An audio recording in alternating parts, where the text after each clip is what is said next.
चलो निकालो फिजिक्स, बहुत सारा चीज़ लिखाना भी, ड्राइव भी करना है।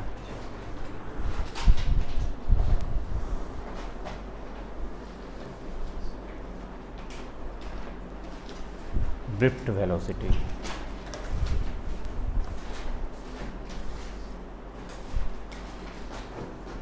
अच्छा कल करंट, इलेक्ट्रिक करंट पढ़ाए थे। एक चीज़ उसमें बताना, कल मतलब निकल गया था दिमाग से, वेक्टर है कि स्केलर है? हाँ कैसे?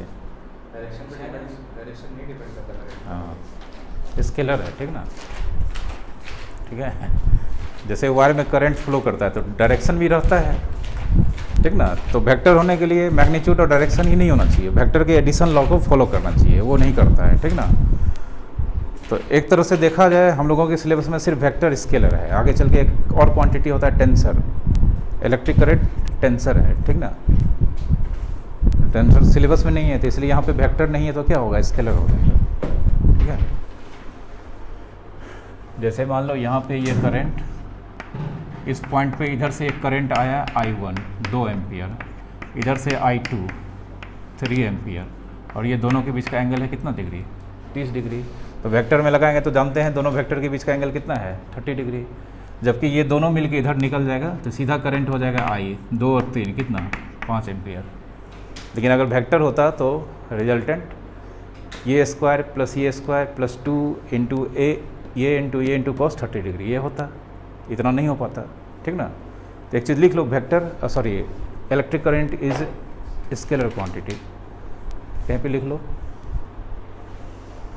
Electric current is scalar quantity.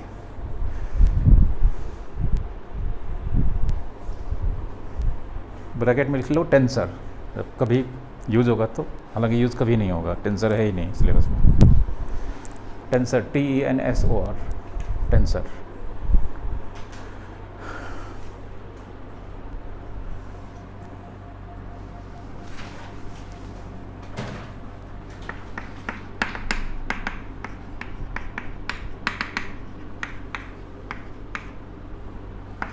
Drift velocity,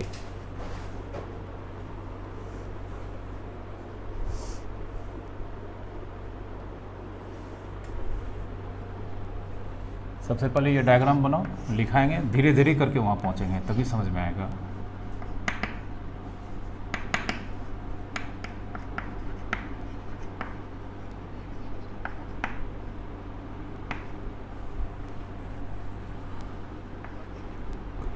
diagram बना के नीचे आइसोलेटेड कंडक्टर लिख के छोड़ दो, उसके बाद लिखो पहले।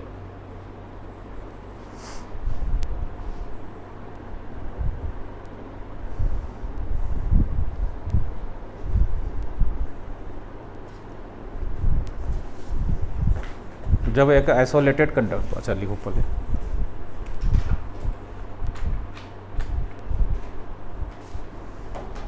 जब एक आइसोलेटेड कंडक्टर को एक इलेक्ट्रिक फील्ड में रखा जाता है तो उस कंडीशन में वहाँ पर उस आइसोलेटेड कंडक्टर का नेट इलेक्ट्रिक फील्ड कितना हो जाता है, 0।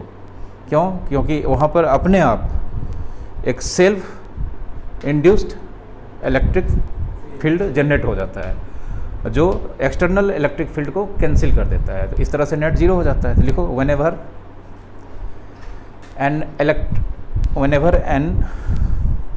external electric field is developed around an isolated conductor,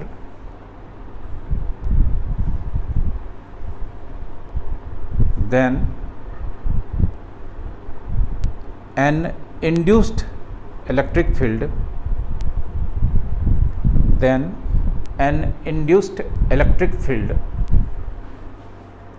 developed inside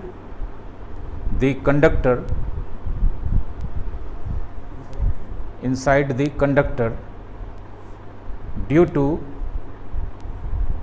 accumulation of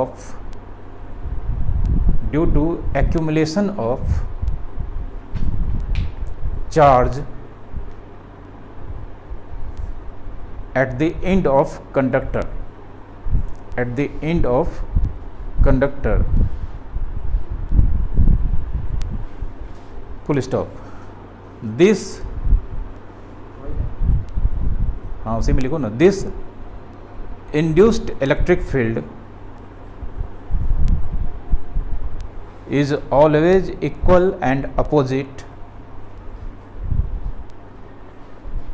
always equal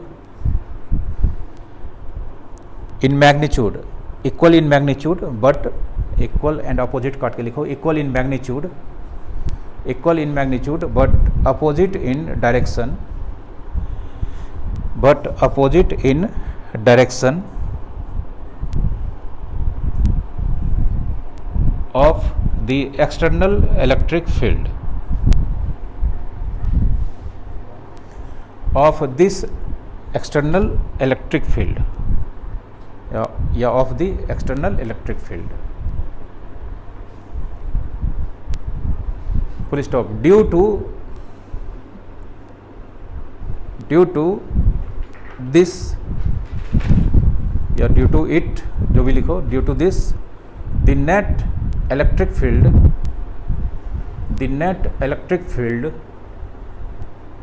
inside the isolated conductor,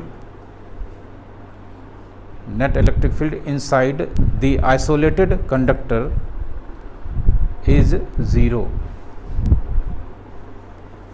ठीक है, मतलब यहाँ पे इलेक्ट्रिक फील्ड ये कैसा है, एक्सटर्नल लगाए, इसमें जितना इलेक्ट्रॉन है भागेगा, ठीक ना। इलेक्ट्रिक फील्ड के अपोजिट डायरेक्शन में इलेक्ट्रॉन मूव करता है, तो जो भी इलेक्ट्रॉन है ये इधर भागेगा और यहाँ पे इलेक्ट्रॉन का एक्यूमुलेशन हो जाएगा। तो एक एंड पे अगर पॉजिटिव चार्ज एक्यूमुलेटेड होगा तो दूसरे एंड पे अपने आप उसका इन्फ्लुएंस बढ़ जाएगा, किसका, पॉजिटिव चार्ज का। तो इस एंड पे जो चार्ज होगा जिसका एक्यूमुलेशन ज़्यादा होगा वो किसका होगा, रिलेटिवली पॉजिटिव का ज़्यादा होगा, क्योंकि सब इलेक्ट्रॉन फ्री होता है, भाग के इधर आ जाएगा, सब नहीं आएगा। इसके बाद भी इसमें बहुत सारा इलेक्ट्रॉन्स पड़ा रहेगा, क्योंकि एक मेटल के अंदर, एक कंडक्टर के अंदर फ्री इलेक्ट्रॉन्स बहुत ज़्यादा होता है। और ये सब नहीं लिखा है कि ये बढ़ेगा तो ये भी बढ़ जाएगा, ठीक ना। तो यहाँ पे एक ये ई कैसा होगा, इंड्यूस्ड, ठीक है। ये जो ई है अंदर में ये इंड्यूस्ड है, इसके डायरेक्शन में या अपोजिट डायरेक्शन में, and E induced equals to E, लेकिन साइन क्या होगा, माइनस। तो अगर हम ये इधर आ जाएगा, ई इंड्यूस्ड प्लस ई बराबर कितना, 0, ठीक ना। तो देयरफॉर ई नेट बराबर ई प्लस ई induced, E net E plus ई, और लेकिन ये दोनों निकाल के कितना रखे हैं, 0, ठीक है। जितना लिखो उसके नीचे डायग्राम में वो सब मेंशन करके लिख लो।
लिखे। अब बोलो ये सब फेनोमेनन होने के बाद क्या अभी भी इसके अंदर फ्री इलेक्ट्रॉन्स है? तो शांत पड़ा है या मूव कर रहा है? कितना स्पीड से? वेरी मतलब बहुत कम स्पीड से या बहुत ज़्यादा स्पीड से? रीज़न नहीं, बाहर से उसको क्या मिल रहा है? Thermal energy. सराउंडिंग से वो थर्मल एनर्जी ले रहा है, ठीक ना। तो थर्मल एनर्जी लेने से उसका काइनेटिक एनर्जी क्या हो जाएगा, ठीक ना। तो वो बहुत ज़्यादा speed approx 10⁵ metre per second से रैंडम डायरेक्शन में जिधर मन उधर मूव कर रहा है। लिखो, still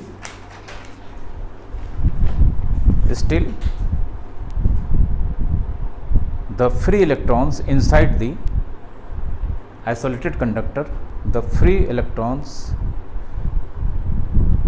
inside the isolated conductor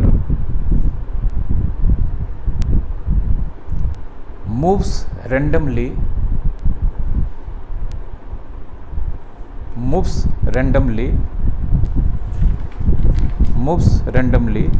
with very fast speed, bracket में लिख लो ना, 10⁵ मीटर पर सेकेंड या उससे थोड़ा कम, उसी के रेंज में, with very high speed 10⁵ metre per second, due to the thermal energy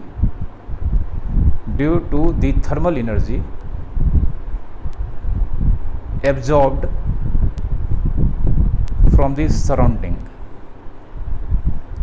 thermal energy absorb from the surrounding. Okay, कोई दिक्कत? स्पीड लिखे हैं, स्पीड वेलोसिटी में अंतर होता है, ठीक ना। स्पीड मतलब नेट पथ ट्रेवल्ड बाय टाइम, लेकिन वेलोसिटी होता है डिस्प्लेसमेंट बाय टाइम। तो ये बोलो, इसमें इंडिविजुअल इलेक्ट्रॉन बहुत तेज़ी से घूम रहा है, लेकिन इच इंडिविजुअल इलेक्ट्रॉन का वेलोसिटी पूछेंगे वो कितना होगा। स्पीड तो बहुत ज़्यादा है, 10⁵ मीटर पर सेकेंड, वेलोसिटी कितना है? इस रूम में हम खूब एकदम मोटरसाइकिल लेके चलाएं, इस रूम से बाहर नहीं जा पाएँ, तो वेलोसिटी कितना होगा? 0। डिस्प्लेसमेंट यहाँ थे यहीं रहेंगे, ठीक ना। ये जो इलेक्ट्रॉन है कंडक्टर के अंदर था, कंडक्टर के अंदर ही रहेगा। डिस्प्लेसमेंट बाहर जा रहा है कहीं, तो डिस्प्लेसमेंट कितना है? 0 है। तो वेलोसिटी इच इलेक्ट्रॉन का एवरेज वेलोसिटी कितना? लिखो, बट स्टिल पैराग्राफ चेंज करके, but the average velocity of each electrons, the average velocity of each electrons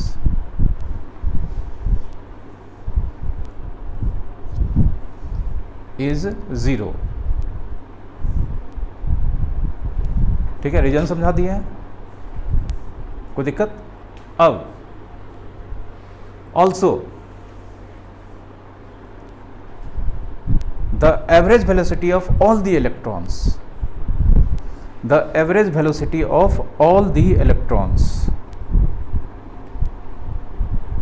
the average velocity of all the electrons is also 0, is also 0।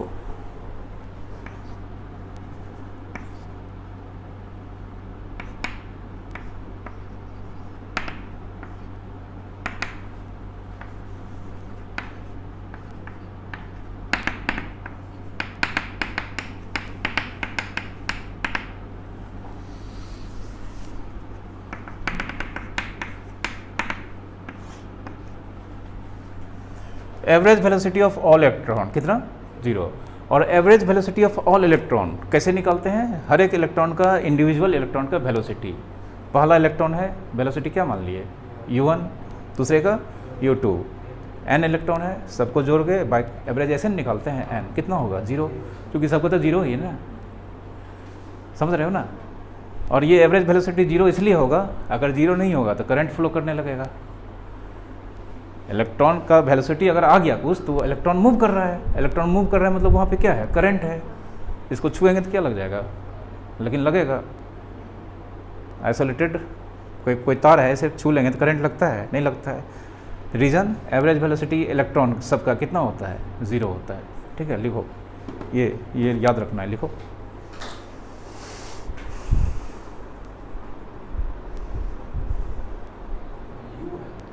हाँ, U है, ठीक ना, U लिखे हैं। U average of all electrons 0, और you average of all electrons, सारे electrons का individual velocity को जोड़ के जितना है, अगर 100 है तो 100 से डिवाइड करेंगे, n है तो कितने से डिवाइड करेंगे, n से। एवरेज ऐसे ही निकालते हैं, ठीक है। तो अभी यहाँ पे इलेक्ट्रिक करंट का कोई सिचुएशन है नहीं है, ठीक है ना। तो कंक्लूजन देखो क्या निकला। ये पढ़ाने का मकसद ये था, पहले लिख लो,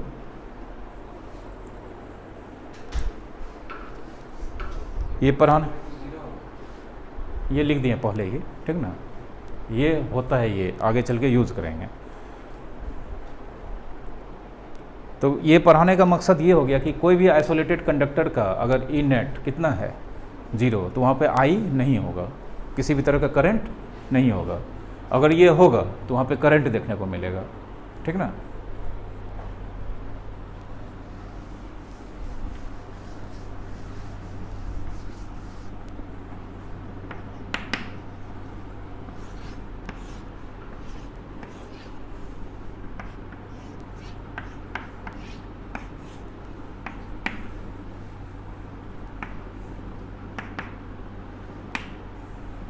अब सेम वही कंडक्टर है, कंडक्टिंग वायर है, लेकिन दोनों एंड को कनेक्ट कर दिए किससे, बैटरी से, ठीक ना।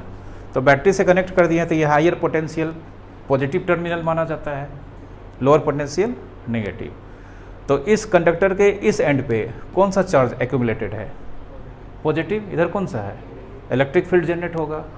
कारण इसके अंदर का कि बाहर का, बाहर कौन, बैटरी। तो एक्सटर्नल इलेक्ट्रिक फील्ड यहाँ भी जनरेट होगा, ई एक्सटर्नल होगा, ठीक ना। जो कल बताए थे वही चीज़ बता रहे हैं, सिर्फ लिखाते जाएंगे सब चीज़ हो जाएगा। तो एक्सटर्नल फील्ड देख लो अभी भी है, तो सारा चार्ज भागेगा, सारा चार्ज क्या, इलेक्ट्रॉन भागेगा, तो भागेगा सारा इलेक्ट्रॉन, ये इलेक्ट्रॉन भागेगा, भागेगा यहाँ पे आएगा। लेकिन इस बार लगा हुआ है क्या चीज़, वायर लगा है, क्या लगा है, वायर। तो इस बार एक्यूमुलेटेड नहीं हो पाएगा, इस वायर के थ्रू बैटरी के कारण ड्राइव हो जाएगा, ठीक ना। तो सारा जो इलेक्ट्रॉन इधर आना चाहेगा एक्यूमुलेट होने के लिए, क्या वो यहाँ जमा हो पाएगा, जमा नहीं हो पाएगा। तो यहाँ पे इधर नहीं होगा तो इधर भी नहीं होगा।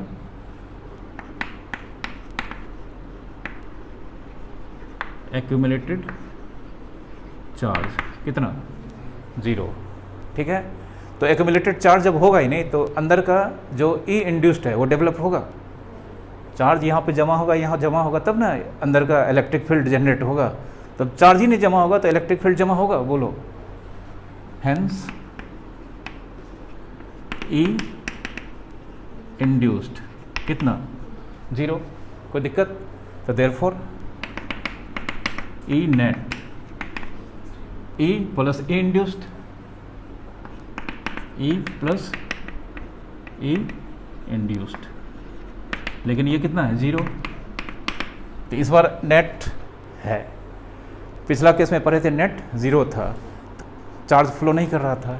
इस बार 0 नहीं है तो चार्ज इस बार फ्लो करेगा, फ्लो करेगा तो क्या देखने को मिलेगा, इलेक्ट्रिक करंट, ठीक ना।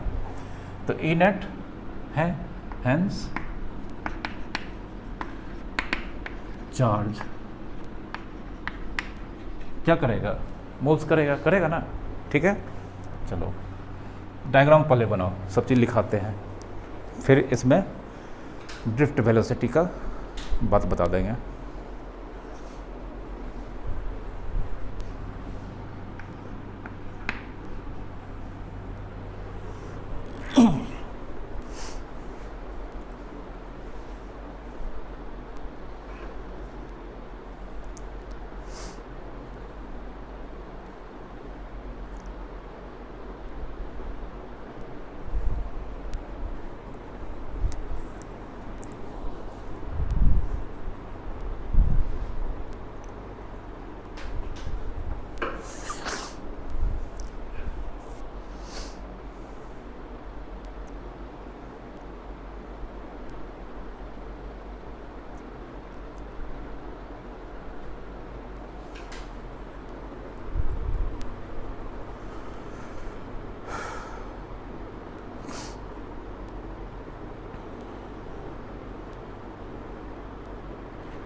हाँ वो सब तो अगले वाला लिख लो, सब नीचे में हम लिखा देंगे, फिर वो सब लिखना पड़ेगा डायग्राम के आसपास।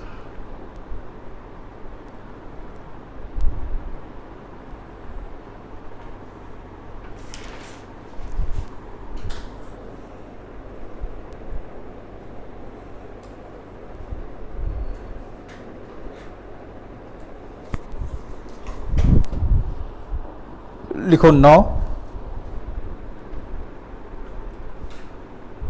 when a potential difference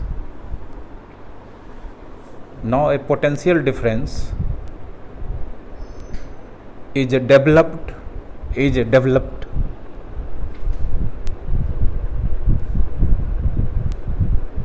between the ends of the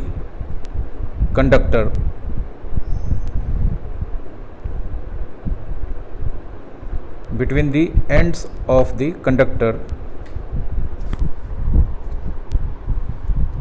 with the help of a battery and wire,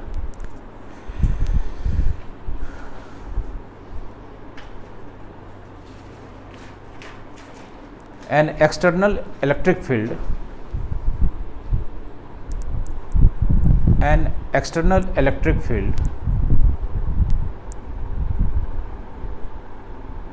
exists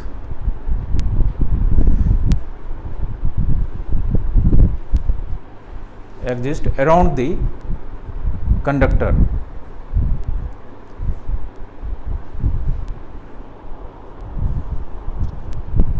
conductor के चारों ओर क्या हो जाएगा, इलेक्ट्रिक फील्ड बनेगा, ठीक ना। क्यों, बैटरी कनेक्ट कर दी है। Due to this electric field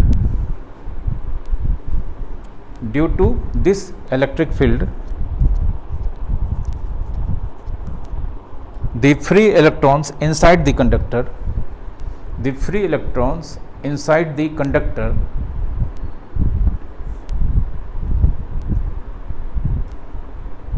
wants to accumulate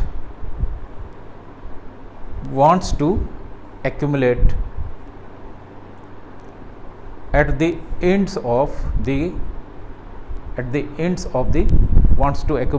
the ends of the conductor,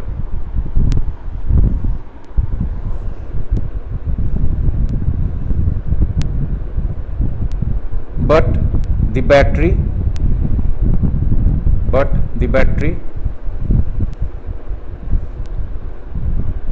drives these electrons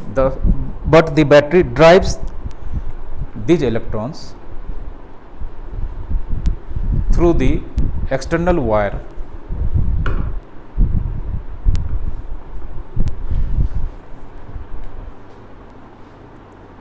and the accumulation becomes zero.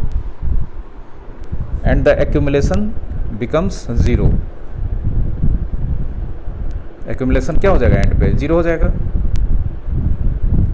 Hence E induced is also zero. Hence E induced, E capital, induced लिखे थे ना, ये E induced also zero. इस condition में E induced क्या हो जाएगा, zero हो जाएगा।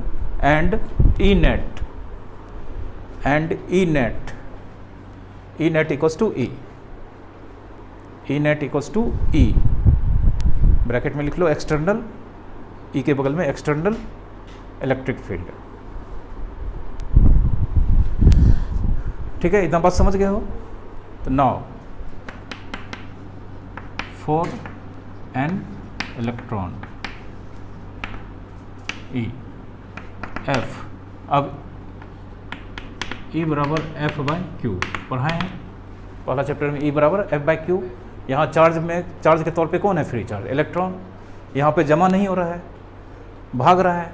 तो भाग रहा है तो जानते हैं इलेक्ट्रिक फील्ड में अगर इलेक्ट्रॉन रहेगा तो उस पर फोर्स लगेगा। तो एफ बराबर क्यू इंटू ई। लेकिन इलेक्ट्रॉन, यहाँ पर जो इलेक्ट्रॉन है वो किधर भागेगा, इलेक्ट्रिक फील्ड के डायरेक्शन में या अपोजिट डायरेक्शन में। तो ये वेक्टर इक्वेशन लिखे हैं, यहाँ पे माइनस लगाना होगा, क्योंकि शो कर रहा है कि फोर्स जो है इलेक्ट्रिक फील्ड के अपोजिट डायरेक्शन में लग रहा है। ओके, ठीक ना।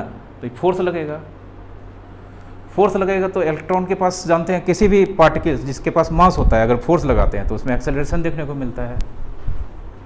हेंस ए बराबर एफ बाय एम। एम क्या है? एम है M E, mass of electron. Okay, A बराबर एफ का value minus E by M लिख सकते हैं।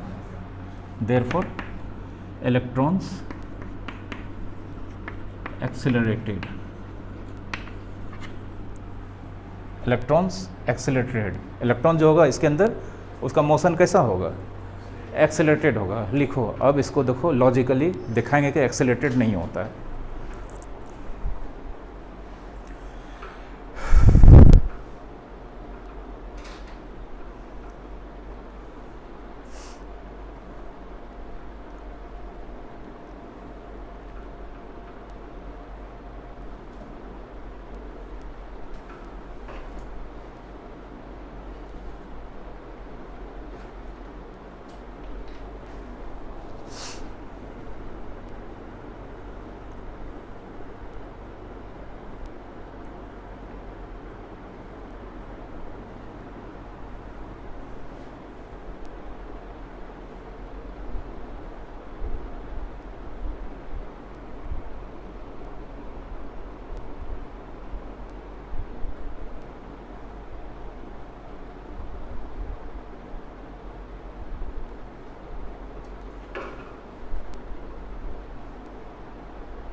मतलब एक इलेक्ट्रॉन के लिए अब हमको लग रहा है कि ये जो इस वायर के अंदर मूव कर रहा है उसका मोशन कैसा है?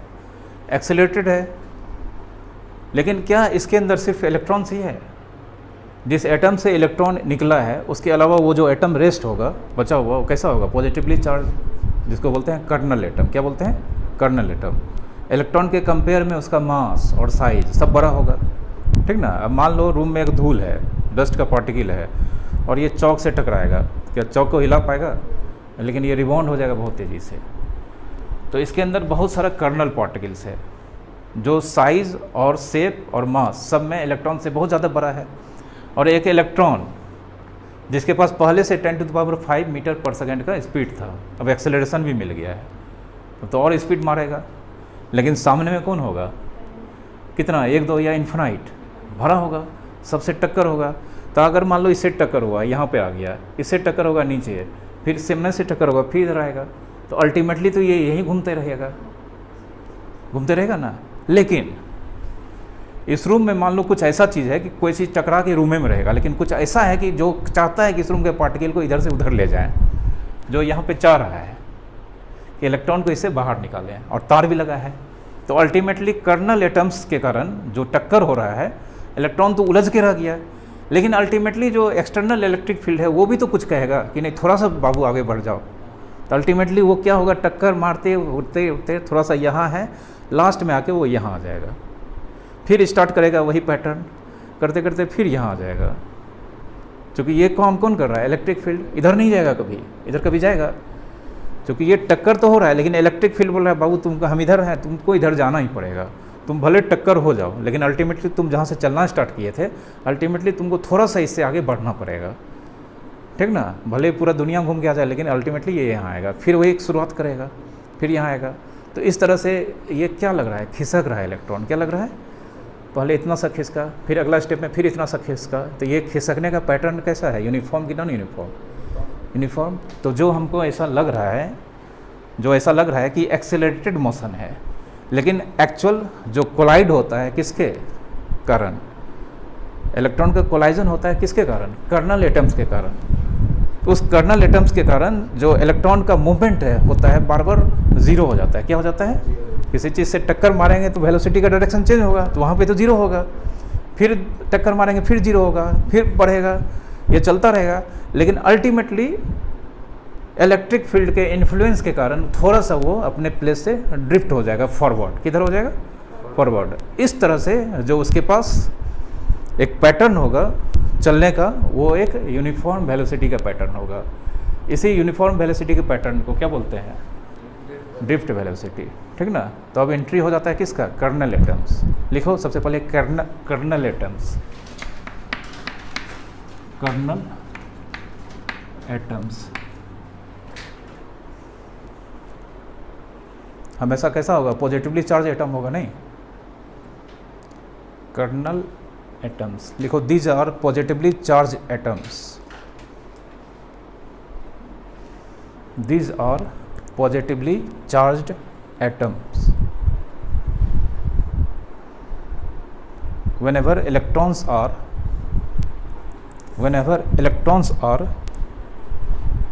escaped from it,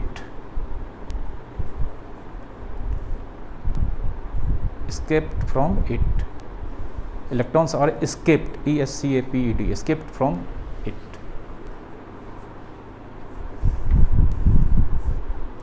Now when an electron moves with accelerated motion,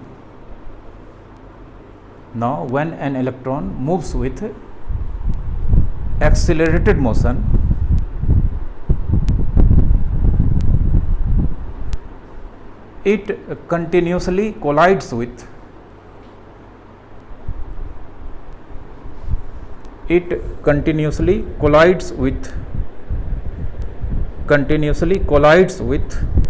kernel atoms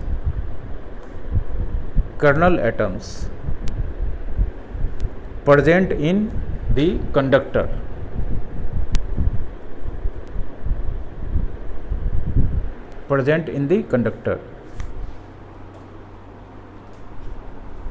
Due to this,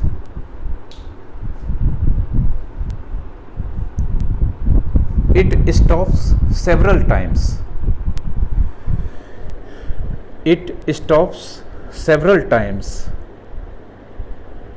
And able to move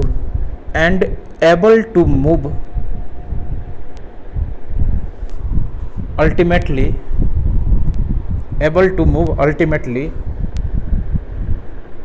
a very small displacement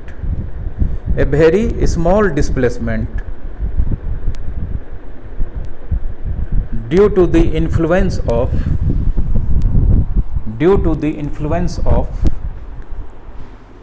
external electric field, ठीक है। इसको समझाते हैं थोड़ा सा, एक फिगर बनाना पड़ेगा, क्योंकि बाद में कभी पढ़ोगे समझ में आ जाएगा। देख लो, ये एक्सटर्नल इलेक्ट्रिक फील्ड उधर है, ये इलेक्ट्रॉन है, इसके सामने कर्नल एटम को इस तरह से रिप्रेजेंट करते हैं, ठीक ना। कर्नल एटम है, ये एक्सेलरेशन स्टार्ट किया, धाए से टक्कर हो गया, ठीक ना। यहाँ पर भी कर्नल एटम है, इधर आ गया, ठीक ना।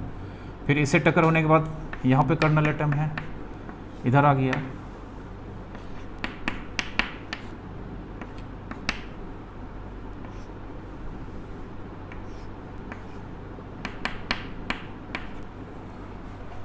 देखो यहाँ था, टक्कर हुआ, इधर रिबाउंड हो गया, इधर हो गया, यहाँ पे फिर आया होगा, जीरो हो गया होगा, फिर एक्सेलरेशन ये इसके कारण फिर स्पीड बढ़ाया होगा, टक्कर हो गया है, इधर हो गया, इधर नहीं जा रहा है पीछे, क्योंकि कौन है यहाँ पे, क्या है, ये भी तो फोर्स लगा रहा है। ये तो इसका आपस में किसके कारण, ये जो इलेक्ट्रॉन है इसके पास थर्मल एनर्जी भी है, बहुत ज़्यादा स्पीड से घूम रहा है, और एक्सेलरेशन भी आ गया है। टक्कर मारते मारते अल्टीमेटली ये देखो चला था कहाँ से, ए से, और ये पहुँच गया मान लो यहाँ पर बी पे, यहाँ पे बी पे, यहाँ पे बी पे, तो ये अल्टीमेटली इतना सही नहीं डिस्प्लेसमेंट हुआ। देखा जाए तो घुमा है बहुत, डिस्प्लेसमेंट कितना सा हुआ है ये, तो इसके जो जितना डिस्टेंस घुमा है उसके कंपैरिजन में ये पहला जो डिस्प्लेसमेंट है बहुत बड़ा है, एक बहुत छोटा है। फिर ये यहाँ से रीस्टार्ट करेगा, ऐसे घूमेगा, अगला डिस्प्लेसमेंट फिर ये होगा, फिर ऐसे करते करते ऐसे अल्टीमेटली, चूँकि इलेक्ट्रिक फील्ड इधर है, उधर तो जा नहीं सकता है, इधर ही जाएगा। तो ये जो डिस्प्लेसमेंट है सब इक्वल है कि अनइक्वल है, इक्वल है। डायरेक्शन क्या है, सेम है, तो equal displacement in same direction किसका लक्षण है, यूनिफॉर्म वेलोसिटी का, है ना। कोई दिक्कत समझ रहे हो। तो इस तरह से जो इलेक्ट्रॉन हमको लग रहा है किस तरह का मोशन है, अल्टीमेटली देखा जाए तो वो एक एवरेज यूनिफॉर्म वेलोसिटी से मूव कर रहा है, नहीं कर रहा है। ऐसा करते करते तार से बाहर निकल जाएगा, मतलब इससे बाहर निकल जाएगा, फिर अंदर घुसेगा, फिर यही चलते रहेगा। ठीक है, बुक में लिखा हुआ है सब, पढ़ोगे समझ में नहीं आएगा, ये हो रहा है। ठीक ना, ठीक है, क्या लिखा है थे बोलो। हाँ, लास्ट लाइन बोलो ना।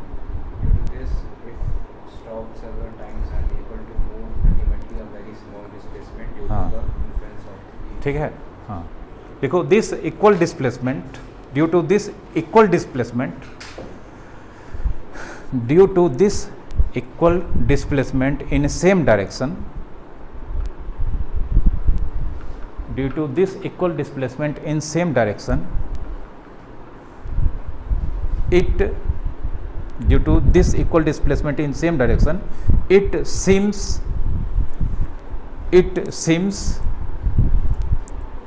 it moves with uniform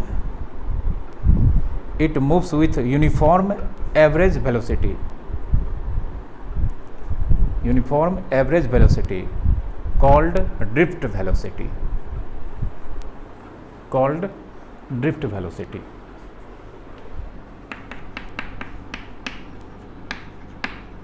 ठीक है, ये डायग्राम बना लो।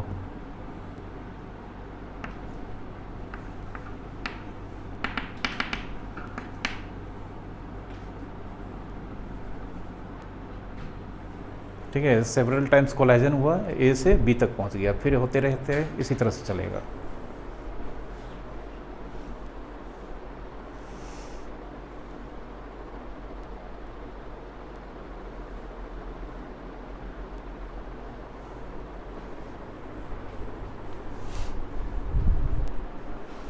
जहाँ से चला था थोड़ा सा आगे लास्ट में आएगा। ठीक ना, पीछे नहीं ले जाना है, क्योंकि इलेक्ट्रिक फील्ड उसको उधर ही भेजना चाहेगा। ये सब लॉजिक है।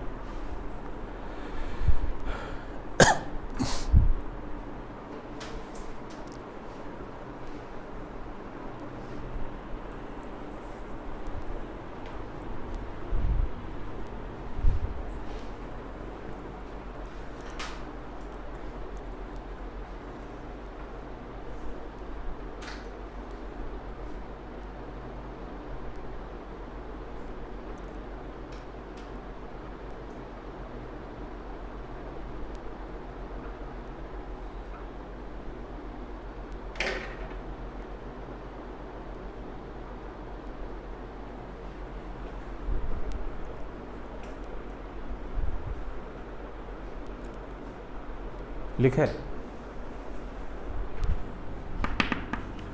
वी डी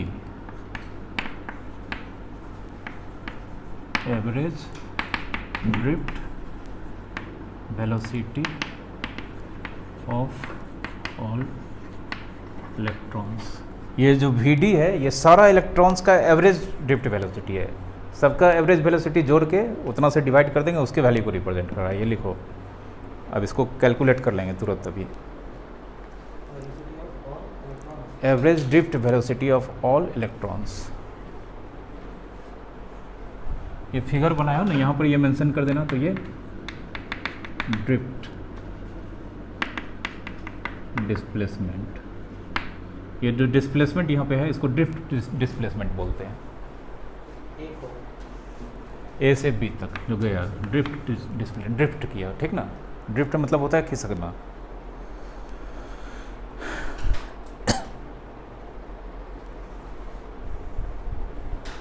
ये ड्रिफ्ट वेलोसिटी, सारा इलेक्ट्रॉन्स जो कंडक्टर के अंदर है उसका एवरेज वेलोसिटी को रिप्रेजेंट करता है। एवरेज ड्रिफ्ट वेलोसिटी, जिसको अभी हम निकालेंगे, हर एक इलेक्ट्रॉन का जोड़ेंगे।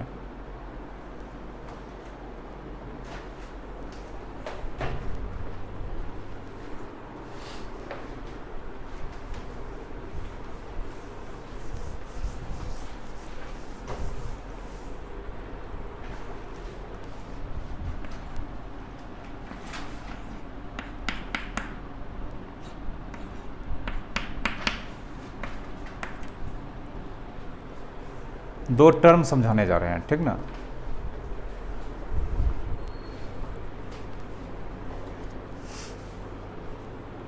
यहाँ से चला, इससे टक्कर लग गया, फिर दूसरा टक्कर होगा, फिर तीसरा होगा, चौथा होगा। किसी भी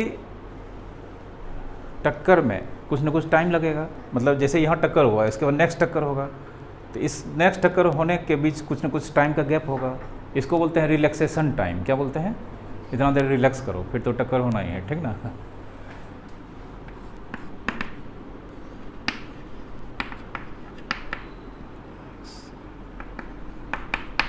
रिलैक्सेशन टाइम टाउ से रिप्रेजेंट करते हैं, ठीक ना। और हर कंजिक्यूटिव या हर सक्सेसिव टक्कर के बीच कुछ ना कुछ दूरी होगा।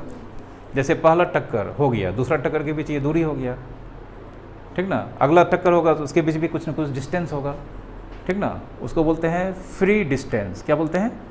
ठीक ना, मतलब फ्री हो, इसके बीच टक्कर होने वाला नहीं होगा।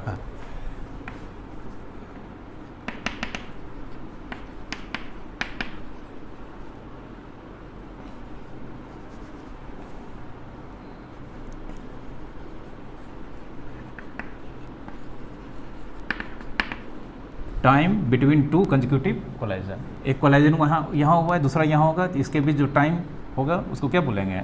Relaxation time. रिलैक्स करता है, ठीक ना। Lambda free path. Free path बोलते हैं, फ्री डिस्टेंस नहीं, free path. Distance between two successive collision. लिखो दो टर्म।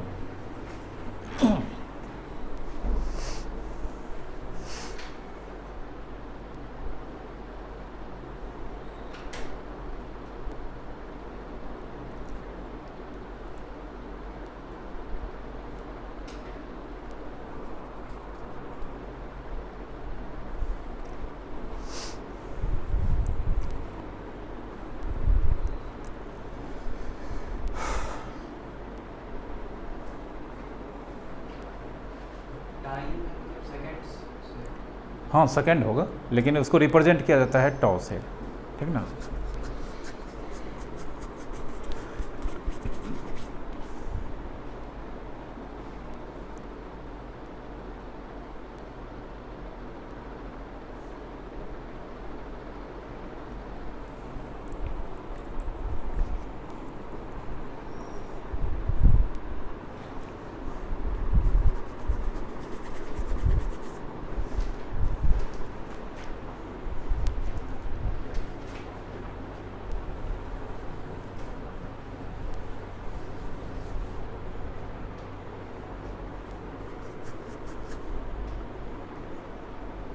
लिखे। अब देखो, ये मान लो इलेक्ट्रॉन है, पहला इलेक्ट्रॉन, इसका इनिशियल स्पीड u1, ये इधर गया, पहला वर्ड टक्कर हो गया, तो यहाँ से यहाँ तक आने में जो टाइम लगा होगा वो τ1 हो जाएगा। क्योंकि यहाँ से चला था, यहाँ आया, तो पहला टक्कर, ठीक ना। या मान लेते हैं यहीं पे टक्कर हो गया था, यहाँ एक टक्कर हुआ था, यहाँ से यहाँ तक आने में जो टाइम लगेगा उसको क्या मानेंगे? τ1। टक्कर होने के बाद वेलोसिटी कितना हो जाता है? 0 हो जाता है, ठीक ना। लेकिन u1 माने हैं, यहाँ पर टक्कर होने के जस्ट पहले कुछ न कुछ वेलोसिटी होगा v1, तो v1 equals to u plus at होता है ना। v इक्वस टू क्या होता है? तो v1 इक्वस टू u1, और a तो फिक्स है, a क्या है? फिक्स है, a फिक्स है ना, a τ1।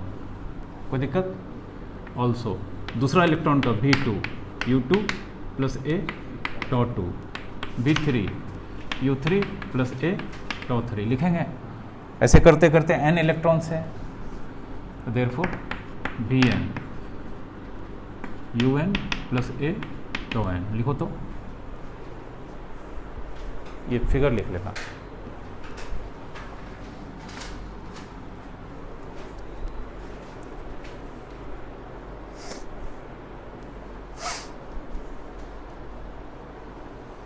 पहला इलेक्ट्रॉन का v1 equals to u1 plus a τ1,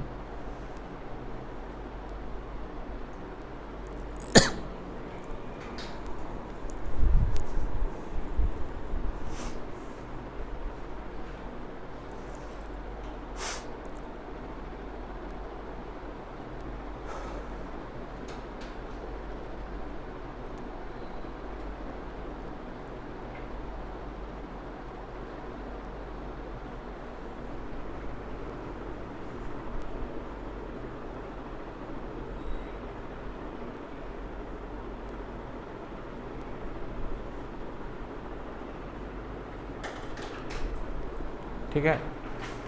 therefore we D क्या लिखा है, average drift velocity of all electron. तो पहला का कितना है v1, दूसरा का v2, v3, vn, कितना वेलोसिटी को ऐड किया है बाई कितना n, लिख सकते हैं, बोलो। v1 की जगह पे क्या लिखेंगे, पहले समझ लो तो लिखना। v1 की जगह पे u1 plus a τ1, u2 plus a, तो u1 u2 u3 un सब एक ब्रैकेट में ले लें, और सबसे कॉमन क्या आ जाएगा नेक्स्ट टर्म में, हाँ u1 u2 u3 un,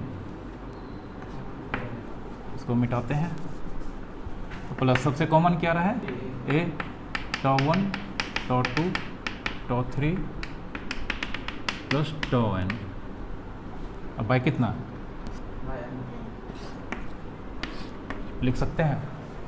थोड़ा देर पहले ये पढ़ाए थे, कितना था, 0, कोई दिक्कत, 0 प्लस a, इसको एवरेज लिखते हैं, ठीक ना, टॉ का एवरेज, इसको एवरेज लिख सकते हैं ना, ठीक ना। अब बाई कितना n, n क्यों, ये पूरा n एवरेज हो गया, ठीक ना। हियर टॉ एवरेज बराबर τ1 plus τ2 plus τ3 plus τn by कितना n, ठीक है, लिखो। अब आ गया, ए का वैल्यू पुट कर देंगे, फार्मूला आ जाएगा।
ठीक है, अब देखो देयरफॉर वी डी ए का वैल्यू है यहाँ पे ई बाय एम, मैग्नीट्यूड लेते हैं क्योंकि डायरेक्शन पता है, इलेक्ट्रॉन निगेटिव से किधर की तरफ फ्लो करेगा, पॉजिटिव की तरफ।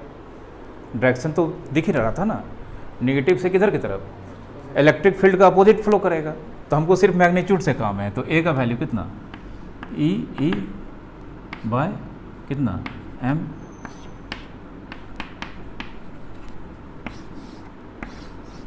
लिखो।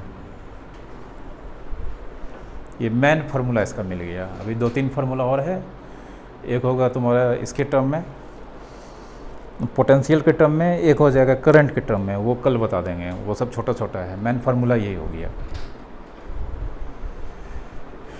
ई बाय एम, ये इसको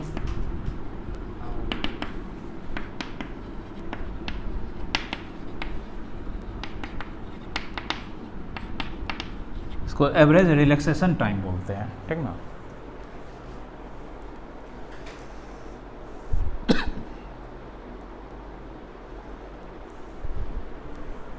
एम क्या है, शुरू में लिख देते हैं M E mass of electron है, ओके।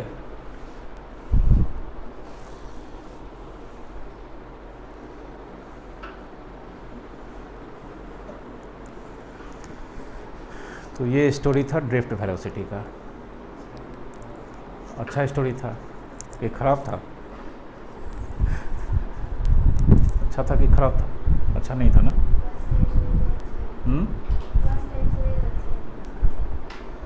एक दो बार पढ़ लेना, समझ लेना, आता है ये सब, कभी कभी पूछ देता, बहुत टफ है ये चीज़ समझना, ठीक ना।